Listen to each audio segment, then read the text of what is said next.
న్యూఢిల్లీలో జరిగిన మై భూన్ స్వయం ఖుద్ సాగర్ హూ పుస్తక ఆవిష్కరణ కార్యక్రమంలో కేంద్ర హోంమంత్రి అమిత్ షా భారతీయ భాషల గొప్పతనాన్ని, సంస్కృతి యొక్క ప్రాముఖ్యతను ఉద్ఘాటిస్తూ ప్రసంగించారు.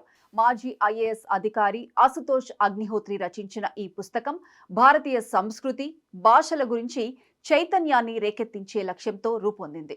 ఈ సందర్భంగా షా చేసిన వ్యాఖ్యలు దేశవ్యాప్తంగా చర్చనీయాంశమయ్యాయి.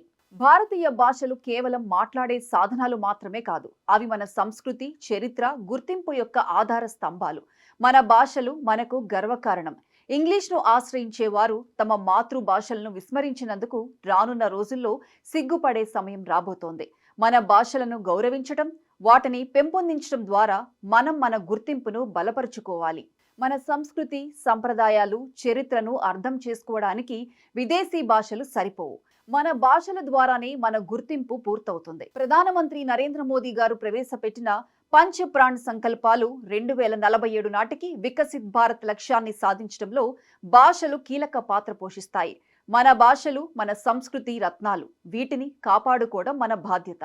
ఈ పుస్తక రచయిత అశుతోష్ అగ్నిహోత్రి గారి ప్రయత్నం ప్రశంసనీయం. అడ్మినిస్ట్రేటివ్ సర్వీసెస్ లో శిక్షణ విధానంలో సంస్కరణలు అవసరం. బ్రిటిష్ కాలం నుంచి వస్తున్న శిక్షణ విధానం సానుభూతి, మానవీయతను నేర్పడంలో విఫలమైంది. అధికారులు ప్రజల సమస్యలను అర్థం చేసుకొని సానుభూతితో పాలన సాగించాలి. సాహిత్యం మన సమాజ ఆత్మ. కష్టకాలంలో కూడా మన సంస్కృతి, స్వాతంత్ర ఆకాంక్షలను రగిలించిన శక్తి సాహిత్యమే. అమిత్ షా యొక్క ఈ ప్రసంగం భారతీయ భాషలు, సంస్కృతి, సాహిత్యం పట్ల గౌరవాన్ని, గర్వాన్ని పెంపొందించే లక్ష్యంతో జరిగింది. ఈ వ్యాఖ్యలు దేశవ్యాప్తంగా కొత్త చైతన్యాన్ని రేకెత్తిస్తున్నాయి. ముఖ్యంగా యువతలో మాతృభాష పట్ల అభిమానాన్ని పెంచుతున్నాయి.